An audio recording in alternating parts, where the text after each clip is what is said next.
সকালবেলায় দেখো আমি শিলপাটায় কী বাটছি। হ্যাঁ বন্ধুরা, তো সকালবেলায় বলো তো আমি শিলপাটায় কী বাটছি? পেঁয়াজ লঙ্কা বাটা দিয়ে আর সর্ষের তেল ওর মধ্যে মিশিয়ে কে কে রুটি খেতে ভালোবাসো অবশ্যই কমেন্টে জানিও।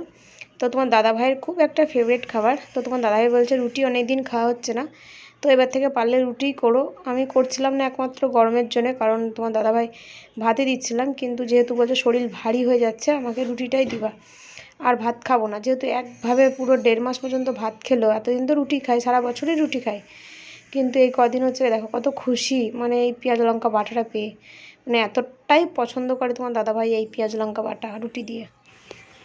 গুড মর্নিং বন্ধুরা, তোমরা সব কেমন আছো? আশা করি ভালো আছো। আর আমার ইতি সরকার ব্লগ চ্যানেলে সবাইকে ওয়েলকাম। এখন বাজে পাক্কা 11টা থেকে আমার ব্লগটা স্টার্ট করলাম। সকালে দেখিয়েছিলাম, সকাল তখন 8:30 বাজে তোমাদের দাদাভাই রুটি ভাজলাম, আর হচ্ছে তোমার দাদাভাই বলে রুটি খাবো, বড়বাবু বলে রুটি খাবো, তো পেঁয়াজ লঙ্কা বাটা দিয়ে রুটি করে দিলাম ওদেরকে। তো রুটি খেয়েছে দুজনে মিলে, আর আমি এখন একটু ছাতু গুলিয়ে খেলাম পেঁয়াজ লঙ্কা দিয়ে। তো হচ্ছে এখন যেটা করবো সেটা হচ্ছে রান্না চাপাবো।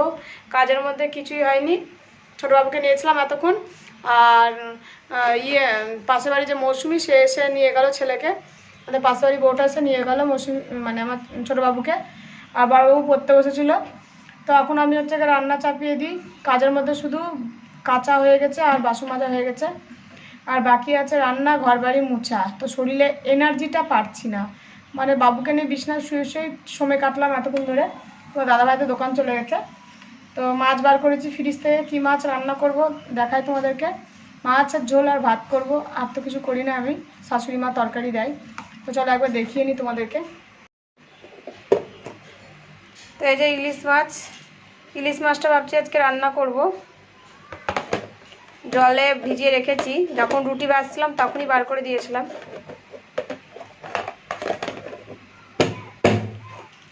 তো চলো বন্ধুরা, একদিকে ভাত চাপাবো আর একদিকে মাছের ঝোল চাপিয়ে দেবো, তারপরে ঘর বাড়ি মুছবো, পুজো পাঠ সব পড়ে আছে, কখন কী করবো জানি না।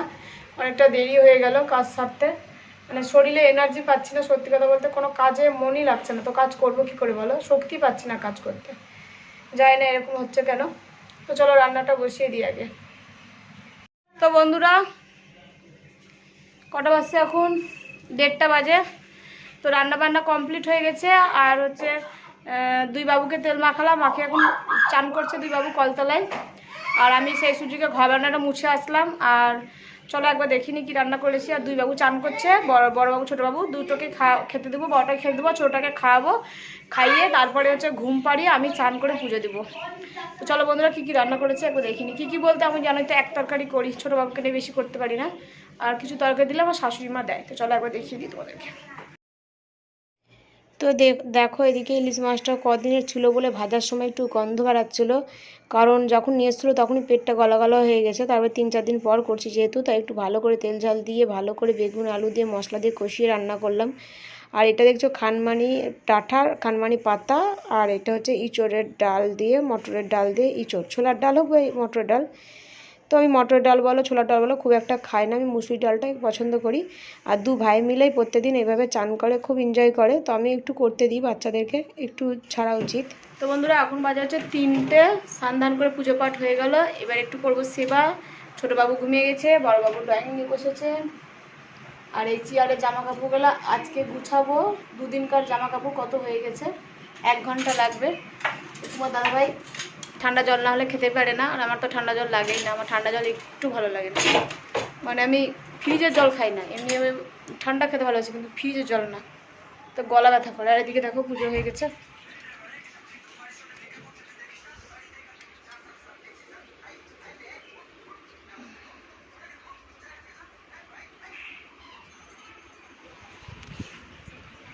চলো ভাতটা বেড়ে নিই, ভাতটা বেড়ে এখন খাবো, আর তোমার দাদাভাই আমি খাবো, বাচ্চা দুটো হয়ে গেছে।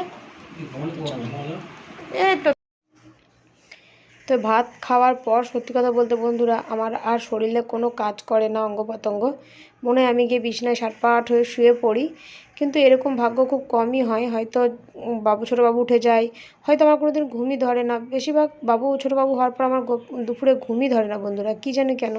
ওই রে আমার ছোটো বাবাটা কই উঠে গেছো, তুমি উঠে গেছো?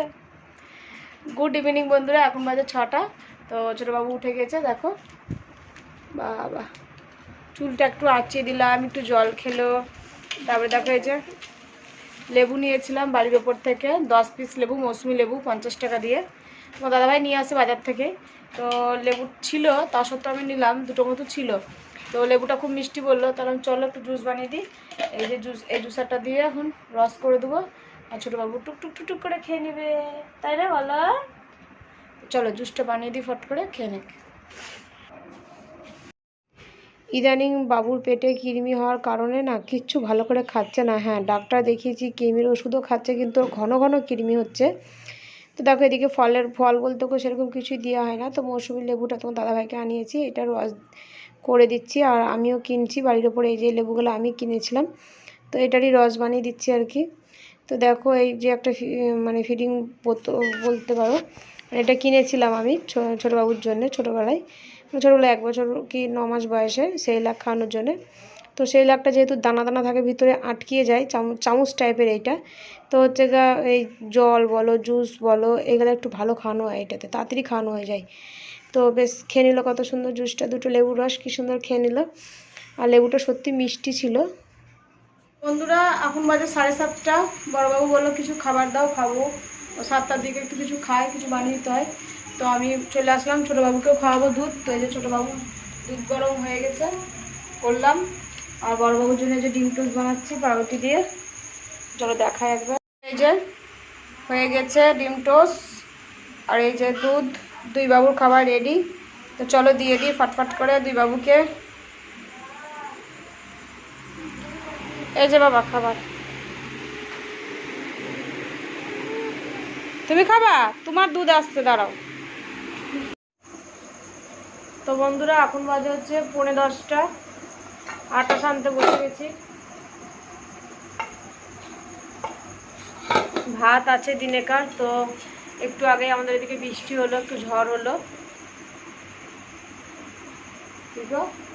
আটা মুখে নেয় না, আটা মুখে নেয় না, আটা বার করো বার করো বার করো বার করো। তো আটা সারলাম, তোমার দাদা ভাইজান রুটি করবো। আর বড়বাবু দুপুরে ঘুমায়নি দেখে দেখো ও ঘুমিয়ে পড়েছে করতে করতে, ও ঘুমিয়ে পড়েছে। তো আমি এখন আটাটা সানলাম, রুটিটা ভাজবো তোমার দাদাভাইয়ের জন্যে, ওর জন্য একখান ভাজবো, ও একটা খাবে, তোমার দাদাভাই খাবে। আর আমার ভাত আছে, আমি ভাত খেয়ে নেবো। ঠান্ডা ঠান্ডা ওয়েদারও হয়েছে। আর তোমার দাদা বলছে এবার থেকে আমাকে রুটিই দিবা, কারণ ভাতটা ওর খাওয়া হয়ে যাচ্ছে, অনেক 3 বেলা হয়ে যাচ্ছে খাওয়া ভাত। তোমার দাদার ভুঁড়ি ঠুড়ি হয়ে যায়, তো হয়ে গেছে ভালোই, ভুঁড়ি হয়ে গেছে, তো ভাতটা খেতে চায় না। তো তার জন্য আমি হচ্ছে আটাটা ছানলাম, বললাম থাকবে, আজকে ঠান্ডা ঠান্ডা ওয়েদার আছে, তো আটাটা ছানি। তো 2 দিনকার আটা ছেনে নিলাম, একবার ফ্রিজে রেখে দেবো।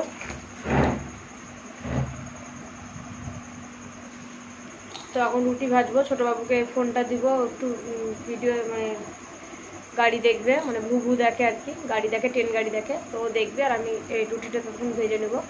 চলো বন্ধুরা রুটি ভেজে আবার আসছি। তো বন্ধুরা কালকে ভিডিওটা শেষ করতে পেরেছিলাম না, কারণ ছোটোবাবু ইদানিং খুব ফোন দেখছে বলে ফোনের চার্জ ঠিক মতো থাকছে না। তো রাতে ফোনে চার্জ বসিয়ে ভেবেছিলাম যে টাটা বাই বাইটা তোমাদেরকে বলবো, কিন্তু হয়নি, শুয়ে পড়েছি অটোমেটিকলি। তো যাই হোক বন্ধুরা, ভিডিওটা ভালো লেগে থাকলে অবশ্যই লাইক, সাবস্ক্রাইব, কমেন্ট করো, আর অবশ্যই পাশে থেকো। আর দেখো ছোটোবাবু কেমন খেলা করছে জল নিয়ে। আর সবাই ভালো থেকো, সবাই ভালো থেকো।